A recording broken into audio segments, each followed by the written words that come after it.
ஆண்டவர் இன்னாயின் எனக்கொன்றும் குறையில்லை. இன்னாண்டவர் இன்னாயின் எனக்கொன்றும் குறையில்லை. பசும்புல் மேய்ச்சலில் இளைப்பாறச் செய்வார், அருவிக்கு அழைத்துச் செல்வார். இன்னாயின் அவர் எனக்கு புத்துயிரளிப்பார், நீதியில் நடத்திடுவார். அவர் எனக்கு புத்துயிரளிப்பார்,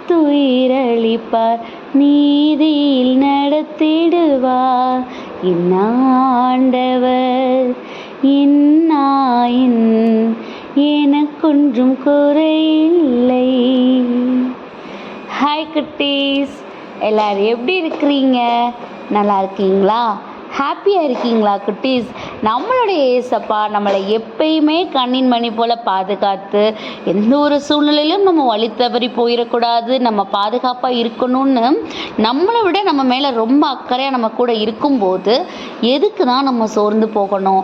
அவர் ஒரு காரியத்தை வாய்க்க பண்ணியிருக்காருன்னா அதை எப்படி கொண்டுட்டு போகணும், எந்த விதத்தில் நடத்தணுங்கிறது நம்மளை விட நம்மில் சிறந்த ஞானம் கொண்ட அவருக்கு, நம்மில் மிகுந்த ஞானம் கொண்ட அவருக்கு தெரியும் அந்த காரியத்தை நம்ம எப்படி செய்து முடிக்கணும்னு. அதை ஃபஸ்ட்டு நம்ம அக்செப்ட் பண்ணிக்கணும் தானே குட்டீஸ். ஆனால் நம்ம என்ன பண்ணிடுவோம், ஏதோ ஒரு சோர்வு வந்திருந்தது, இல்லை நம்ம எடுத்த முடிவில் ஏதோ ஒன்று தப்பாக இருக்குமோன்னு நம்ம கவலைப்பட்டு கொஞ்சம் நேரத்தில் என்ன பண்ண ஆரம்பிச்சிருவோம், நம்ம எதை நோக்கி போயிட்டுருக்கோம் அப்படிங்கிற விஷயத்தையே மறந்து போய் என்ன பண்ணுவோம், நம்ம அந்த உலகத்தின் போக்கில் சோர்வடைஞ்சு போய் கிடப்போம். ஆனால் ஏசப்பா என்ன சொல்கிறாங்க, நான் உனக்கு ஆயனாக இருக்கிறேன், நான் உனக்கு எப்பயுமே ஒரு செழிப்பான விஷயத்தை தான் உண்டு பண்ணி கொடுப்பேன் அப்படிங்கிறது உன்னால் ஏன் அக்செப்ட் பண்ணிக்க முடியல? கண்டிப்பாக அதில் தடைகள் வரதான் செய்யும் அந்த பாதையில். ஆனாலும் கூட நான் உண்டு பண்ணினேன்னு நீ அதை நம்பும்போது உனக்கு நிறைவான ஆசீர்வாதத்தை, நிறைவான வழிகாட்டுதலை, நிறைவான பலனை நான் உனக்கு அதில் தருவேன் தானே அப்படின்னு நம்மளை பார்த்து சொல்கிறாங்க குட்டீஸ். அதை தான் இன்றைக்கி அருமையாக நமக்கு வசனத்தின் மூலமாகவும் பேசுகிறாங்க. நெகேமியால ஏசப்பா சொல்லியிருக்காங்க, கர்த்தருக்குள் மகிழ்ச்சியாக இருப்பதே என்னுடைய பலன் அப்படிங்கிற வசனத்தை இன்றைக்கி நம்ம எல்லாருக்காகவும் கொடுத்துருக்குறாங்க. கர்த்தருக்குள் மகிழ்ச்சியாக இருப்பதே நம்முடைய பலன். கண்டிப்பாக இப்படி ஒரு விஷயத்தை நம்ம மைண்டில் எடுத்துக்கிட்டோம் அப்படின்னா நம்ம எதையும் குறித்து சோர்ந்து போயிட்டுருக்க மாட்டோம், எதையும் குறித்து தேவையில்லாமல் கவலைப்பட்டுருக்க மாட்டோம். அந்த நேரத்தில் நமக்கு சோர்வு இருக்கலாம், போராட்டம் இருக்கலாம், ஆனால் அந்த நேரத்தில் இதை அவர் பார்த்துக்குவார், இதை அவர் செய்து முடிக்கிறதுக்கு பலன் கொடுப்பார்.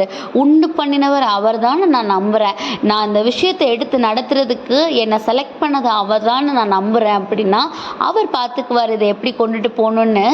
அவர் பக்கமாக நம்ம சந்தோஷமாக இருந்துக்கும் போது அந்த விஷயத்தில் என்ன பிரச்சனை இருந்துச்சுன்னே நமக்கு மறந்து போகிற படிக்கு நம்மளை அதில் ரொம்ப நிறைவாக ஏசப்பா கொண்டு போய் நிற்பார். ஸோ இந்த நாள்லையும் அந்த ஆசீர்வாதங்கள் இதை கேட்டுட்ருக்க உங்களில் யாரோ ஒருத்தவங்களுக்கு நிறைவாக கொடுக்கணும்னு ஏசப்பா ஆசைப்படுறாங்க. கண்டிப்பாக அதை பெற்றுக்கொள்வதற்கு நம்மளே என்ன பண்ணிக்கிடணும், அவர் பக்கமாக நம்ம திருப்பணும், அவர் பக்கமாகவே நம்ம இருக்கணும், அவர் பக்கமாகவே நம்ம யோசிக்கணும். அப்போது நமக்கு நிறைவான சந்தோஷம் கிடைக்கும். ஸோ அதுக்காக ஏசப்பட்ட ப்ரேயர் பண்ணுவோமா? அன்பான ஆண்டவரே, இந்த நேரத்திற்காக நன்றியப்பா தகப்பனே. இந்த நேரத்துலையும் கூட நீங்கள் எங்களோட இருக்கீங்க, அந்த ஒரு சந்தோஷமே எங்களுக்கு நிறைவான பாதையை காட்டும்னு கொடுத்துருக்கீங்க. உங்களுடைய சித்தத்தின்படியாக எங்களை நடத்துங்க. சித்தத்தின்படியாக நாங்கள் நடக்கும்போதும் எங்களுக்கு எந்த ஒரு குறைவும் எந்த ஒரு இடரலும் எங்களை மேற்கொள்ளாதுங்கிறத நாங்கள் நிறைவாய் புரியும்படி எங்களுடைய ஞானத்துக்கு எங்களை வெளிப்படுத்துங்க. ஆமீன்.